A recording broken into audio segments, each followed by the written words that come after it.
We used the money from your mother-in-law's savings for this trip. It'll eventually become Tyler's inheritance anyway, so it's fine, right? My brother and his wife rushed over immediately after my mother passed away, not to offer condolences, but to get her bank book and withdraw her savings before I could submit her death certificate to the government office. You used Mom's money? Huh? Trying to suppress my anger, I asked Carol, who casually responded, "Yeah, we spent about $10,000 on the trip, lol." The audacity of my brother and his wife, who conspired to use my mother's money without permission, made me furious for a moment. But then I remembered something, right? These people don't know. I couldn't help but laugh. My condolences. Carol looked puzzled by my sudden laughter. What's wrong with you? Did the shock of us using the money make you go crazy? Of course, I wasn't going crazy. I just couldn't help but laugh when I imagined the surprised faces of my brother and his wife when they found out the truth, and their miserable fate. Their carefree days were probably numbered. I am Samantha, a very ordinary office worker raised by kind parents. My parents were always good-natured, constantly thinking about what they could do for others. Their kindness sometimes led them to being deceived or burdened with unfair responsibilities, but I admired them nonetheless. However, my brother Tyler had a completely different personality. He was always calculating what was beneficial for him and acted accordingly. To him, our parents, who would go out of their way to help others, were incomprehensible. As Tyler grew up, his rebellion against our parents intensified. In high school, he began to demand more money from them, saying, "If you can afford to do something for others, you can give me more allowance." Despite accept Tyler's personality, our parents never changed their beliefs. Their unwavering character only frustrated him more. Tyler's negative feelings towards our parents only grew stronger in college. Taking advantage of the fact that our parents paid for his tuition, Tyler spent his college days partying and eventually failing a year, which caused them trouble. Parents should naturally devote themselves to their children, right? Or can you only be kind to others, but not your own family? Tyler continued his selfish behavior with such justification. I once heard him brag to his friends, "My parents are so gullible, LOL." After graduating college, Tyler moved out and started living on his own. Although he left home without notice, he complained, "I can't live a decent life on my first paycheck," and kept coming back to our parents' house to get living expenses before returning to his own place.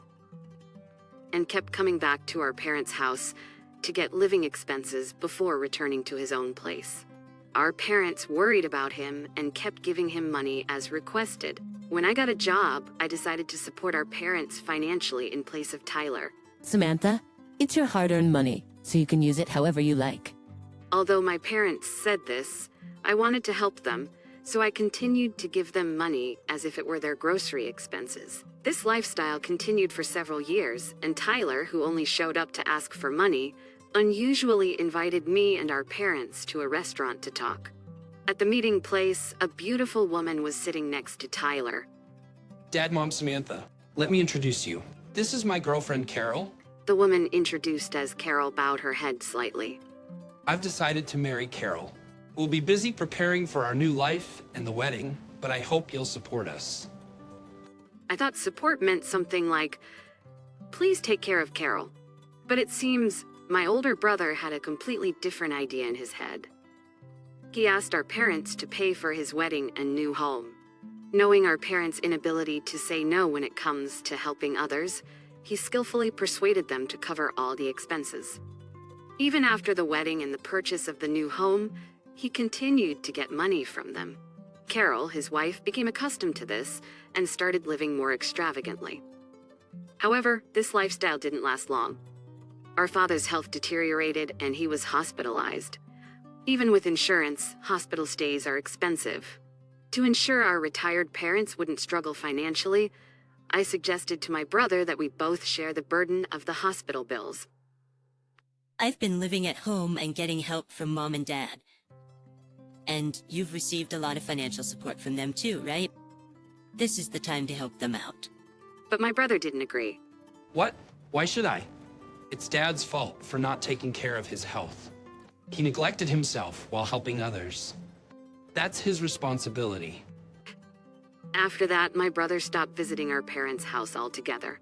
Neither he nor Carol visited our father even once while he was in the hospital. My mother and I desperately took care of him, but he passed away. Even when we informed them of our father's death, they didn't help with the funeral arrangements.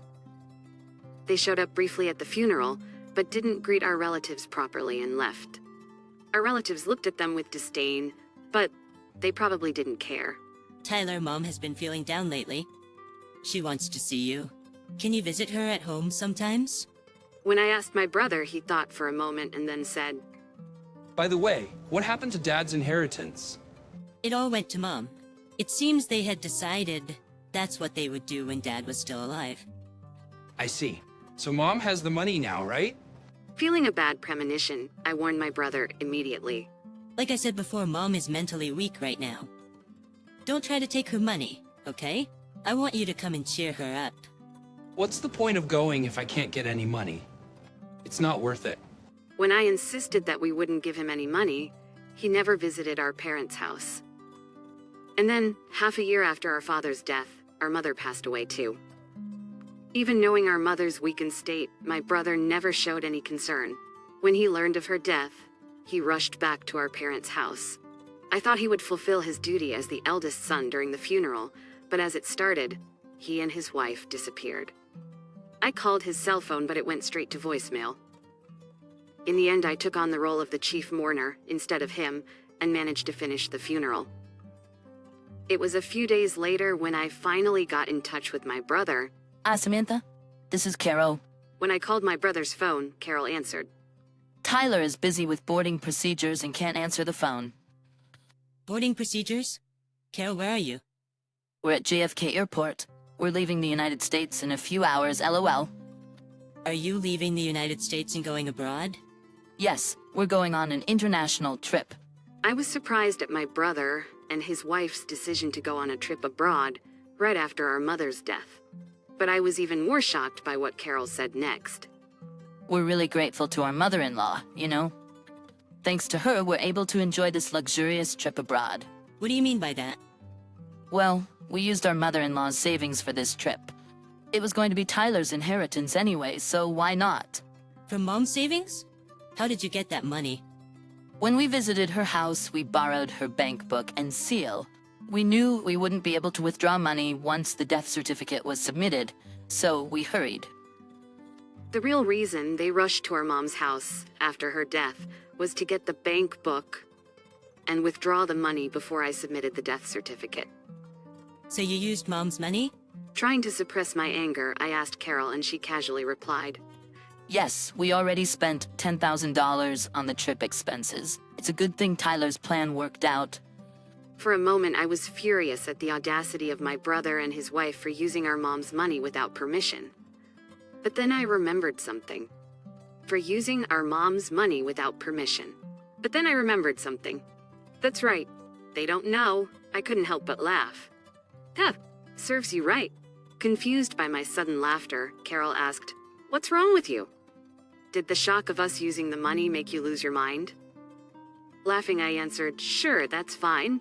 I'll give up my inheritance, so Tyler can inherit everything. That was your plan all along, right? Sure, that's fine. I'll give up my inheritance so Tyler can inherit everything. That was your plan all along, right? Upon hearing this, Carol happily said, Oh my, you're quite understanding, huh? Oh my, you're quite understanding, huh? By the way, please make sure to arrange for all of Mom's mail to be sent to your house from now on. By the way, please make sure to arrange for all of Mom's mail to be sent to your house from now on. Don't worry, it's a simple task. I'll let Tyler know. Let Tyler know. Carol hung up the phone cheerfully. I didn't hear from my brother again until they returned from their trip. Samantha, Carol told me you're giving up your inheritance. Yes, but more importantly, did you handle the mail forwarding for Mom's mail? Yes, but more importantly, did you handle the mail forwarding for Mom's mail? Good to know. You're not going to change your mind later, are you? You won't say you should have inherited after all. Of course not. I still believe my decision was the right one. Well, it's only right that I, the eldest son, inherit everything.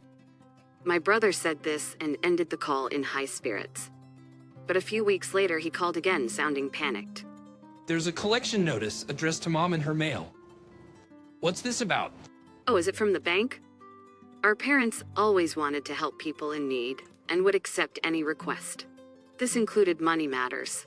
If someone asked to borrow money, they would even borrow from the bank to lend to others or become a guarantor if asked.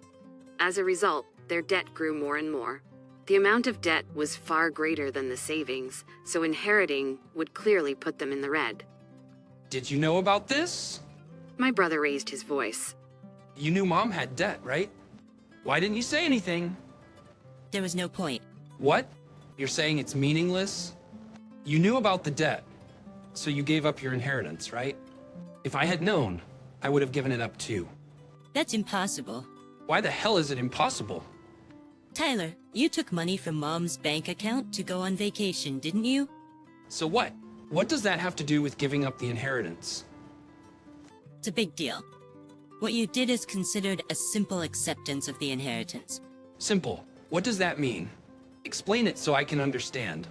I explained to my brother that by withdrawing money from our deceased family member's account for his own use before the inheritance process, it was seen as a simple acceptance of the inheritance.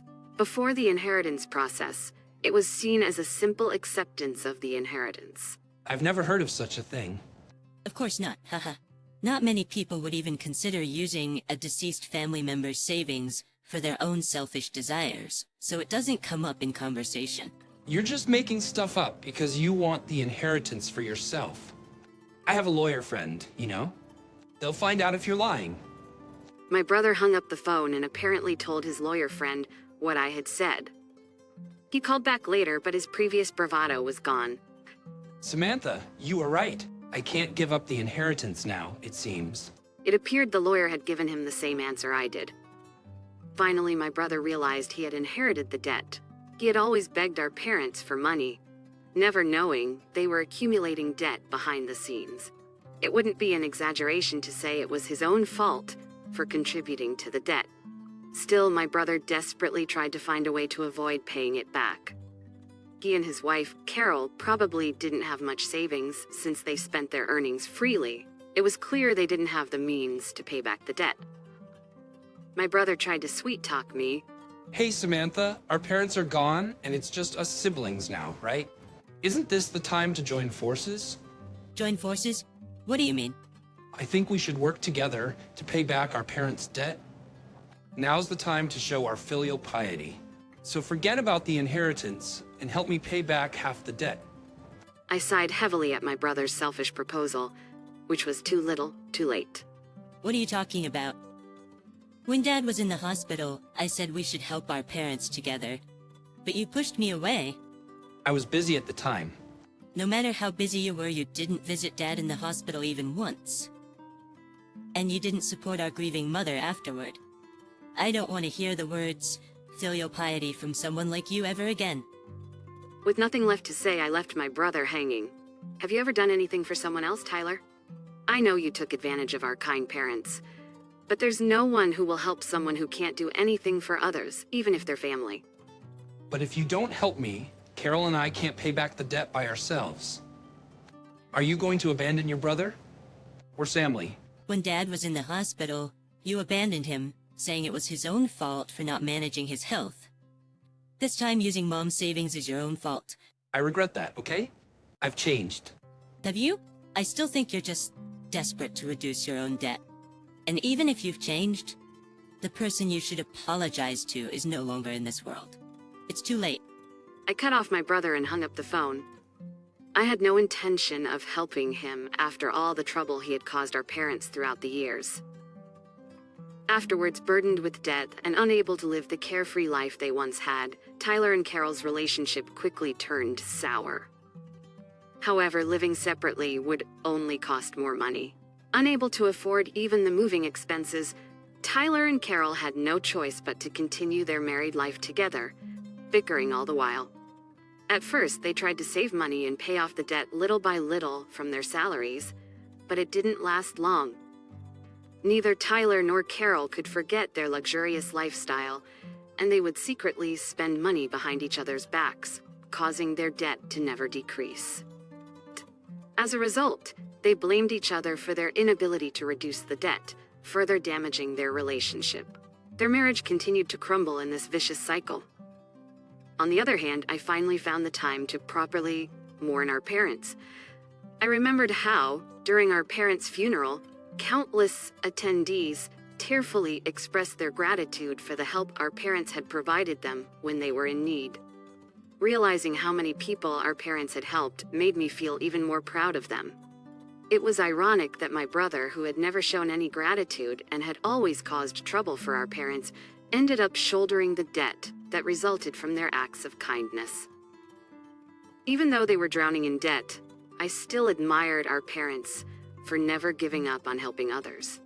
With these thoughts in mind, I continued to pay my respects to our parents at the family altar every day.